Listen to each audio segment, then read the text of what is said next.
Hey everyone, it's Amy here and welcome back to my channel. Today I'm going to be sharing with you guys another month of must-haves and have-nots for the month of December 2016.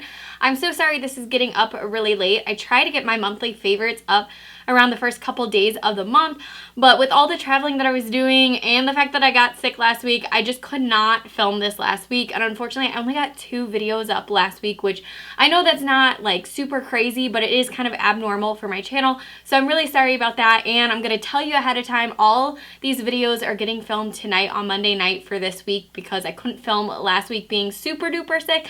But I am still sick, so I'm going to sound nasally and not myself, so I'm sorry about that ahead of time. Just bear with me, but I'm really excited to share this video with you guys, as well as tons of drugstore hauls this week, so I'm excited about that. So let's go ahead and jump right in. I'm going to share with you guys the products that I absolutely have been loving this month and some products that I've tried and don't really like, kind of my have-nots for the month. So let's go ahead and jump into the have-nots and talk about the bad stuff first, and then end on a good note. So the first couple products are some products that I got from Octoly last month, and Octoly is a website for influencers where you can get complimentary products and just give your 100% honest opinion. So I had gotten some products from J Manual Beauty, and they sent me a foundation, which this sucker is really interesting, and then they sent me a concealer and some eye kohls and lip liners. So the concealer I did like. I thought it was nice. It's medium to full coverage. It was nothing like wowing or crazy, but it was really pretty. I'd say it was more like a demi-matte. So it had a little bit of a nice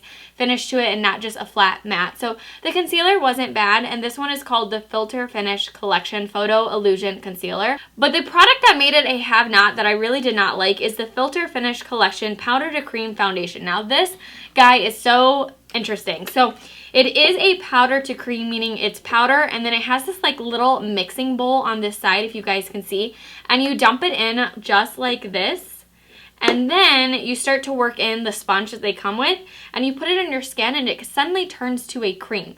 And what I didn't like about it is that it felt really, really thick and felt really cakey on my face really fast.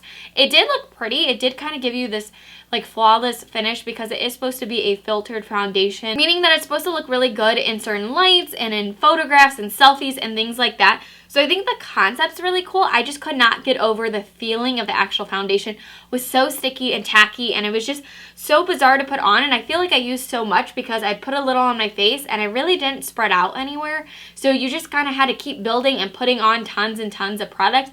And it was just a lot of work, and then it felt really sticky, and I was an oily, sticky, hot mess the rest of the day. I do have combination skin, so I get oily in my T-zone, and I'm a little bit drier on the outer perimeters, and I was just so oily in this whole area. It was not cute, so I did not like the foundation. Another have-not is something I had tried in Shop My Stash / Sample Roulette a couple weeks ago, and this is the Laura Mercier Caviar Stick in the shade Rose Gold. I'll show you this shade. If you guys can see, here's what it looks like.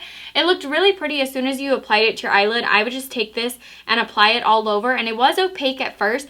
However, as it dried throughout the day, it literally just creased like nonstop like crazy and flaked off. It was horrible. Like midway through the day, it was almost already gone and just totally creased all over and was not cute. And I was thinking this was either going to be a really nice eyeshadow stick or a base, but I didn't like it either way that I used it, and this was a total disappointment because I think I've heard good things about it, or maybe people just rave about the swatches because the swatch is pretty. It just does not wear very well throughout the day whatsoever. So the last have-not that I have might surprise some of you guys because I think a lot of people really like this mascara, and it's the Urban Decay Perversion Bigger Blacker Badder Mascara. And I did actually like it. The only reason it's a have-not is I think there's plenty of dupes from the drugstore out there that I definitely don't think it's worth this price tag. It does give you really nice dark black eyelashes. I think it volumizes and lengthens a little bit, but it's more of a volumizing mascara. I honestly think a dupe for this from the drugstore is the L'Oreal Voluminous Mascara. This is seriously like an exact dupe for this, and probably like half or even less than half the price of this. So I do like it. I just don't think it's worth the price tag. Honestly, go get the L'Oreal one from the drugstore. I think you're going to accomplish the same exact thing. So this is the only reason why I called it a have-not, is because I have dupes and cheaper options for it. But it is good mascara if you want to spend the money on it. So now the rest of these products are some items that I've been absolutely loving for the month of December. The first one is a foundation. Seriously, you guys, the second that I tried this on, I have been in love with it and using it nonstop nonstop, like almost every single day. I think I need a second one already, practically. This is the Maybelline Dream Cushion Liquid Foundation on the go. I'm in the shade 20, which I believe is either the second or third lightest shade. I absolutely love this stuff. I have combination skin and I still can wear it. It's beautiful. It's so luminous and dewy. You said it kind of goes to a demi matte finish. Throughout the day I get more dewy, but I never get oily. It looks so good on top of every primer that I use. I love it. It wears well. It has really nice medium buildable coverage. It's absolutely gorgeous. This is seriously my favorite drugstore foundation as of late, and even like might be one of my favorites out of this year between this one and the Pro Glow from the drugstore. Like, I love this so much. So this next item was all over Instagram. Sneak peeks of it and everything, and I was so excited when it finally launched in the beginning of December. This is the new Cover FX Perfect Setting Powder, and it only comes in 2 shades. I have translucent light, and then I believe there's a translucent darker shade. I don't know if it's medium or deep or what they call it, but there's 2 shades, basically a light and a deep. Both are translucent powders though. I have the shade light. I love this. Like, this even beats my Kat Von D Locket powder, which I've been obsessed with ever since the beginning of summer when that came out. That was been like my holy grail powder, loose setting powder all year. But this might even take the cake over that one. This is extremely lightweight. Like, I thought the Kat Von D and like Laura Mercier felt really light and airy. Like, you couldn't even feel it. Like, this is even lighter. Like, it's so beautiful. It gives you a really nice matte finish. It's very, very extremely lightweight. I would not bake with it just because it's not as thick as some of those other powders. Like I said, it's even lighter and more airy. So I don't find that it's best for baking necessarily, but for setting your face and just having a light veil, it's beautiful. You do have this sifter right here, which I think you can take the sticker off. I actually leave it on, and then you pull the top off like this, and then I pour it into my cap. I love this stuff. It is seriously so airlight.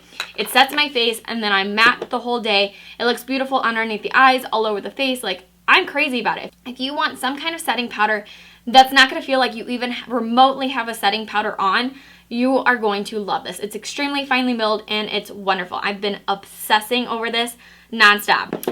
Another product is a new product from the drugstore. These are the new Maybelline Baby Lips Crayon colors, and I used to be obsessed with the Baby Lips, the actual chapstick. I had like every single color. I was obsessed back in the day. So now they came out with these new crayons, which are kind of the same concept. They just have a little bit of a tint to them. So it's such a pretty color, but yet they're really comfortable. I'd say they're a cross between like kind of a, almost like a lipstick and the Baby Lip chapsticks. They don't have quite the hydration of the Baby Lips chapsticks, I think, but yet they have more pigmentation than those do. You still get a chapstick and some hydration, not as much, and then you get some really nice opaqueness and a really pretty color. These are really, really comfortable, really, really lightweight. They do twist up, so these are really great and easy to have in your purse. Now, the last item is a hair care product and another product from Octoly. This is the Mika Perk Up Dry Shampoo. I really like this. I also had gotten a sample in my Birchbox, I think, from last month, and I used it all up. Absolutely loved it. Was really excited when Octoly sent me another one. This is really good. The only thing I find for me having darker hair is that it does leave a white cast at first. If you let it sit for about 2 minutes and then brush it out, it takes the whiteness away, but it does lift my hair a little bit lighter, if that makes sense. I no longer look white, but my hair definitely doesn't look like this dark when I have the dry shampoo in, if that makes sense. So not a harsh white cast, but definitely lifts my hair and makes it look a little bit lighter. But this is super volumizing, and it seriously soaks up all your oil. Like, all your oil is like, it's gone. Like, it's amazing. So I think I lied. This is not the last item. This is actually the last item, and this is a hair tool I've been using nonstop for the last about month and a half. Ever since I got my hair short, I have been using this, and this is the Chi Arc, and basically it's kind of a competitor to the Beach Waver. If you've heard that one, it's essentially the same product, just a different brand, but you clamp your hair in it and you press the button and it twirls it this way. I curled my hair like that today. Now, I have had my hair curled like this since 7 o'clock this morning. It took me 13 minutes. I timed it just so you guys could get a reference of how long it takes. And then right before I started filming this, I did brush it out and then hairspray it. So this is what it looks like after a full day and hairspray and brushing it. So it is going to give you waves. It's not going to give you like spiral curls. It will at first, but they will fall. But this will last like all day and the next day, and I'll just dry shampoo, brush it out again, and I continue to have waves, and that's what I love, just to give it some volume and waves. So that's what I've been loving this bad boy for. It is kind of heavy and bulky, so it's probably not the most super travel friendly because you do get like this ginormous cord, but I love having this at home. This has been my go-to ever since I had my hair cut the last couple months. You guys have been asking, what are you using? I love your hair curled like this.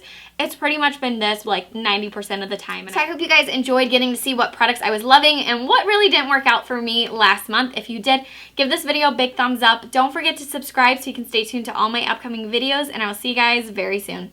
Bye!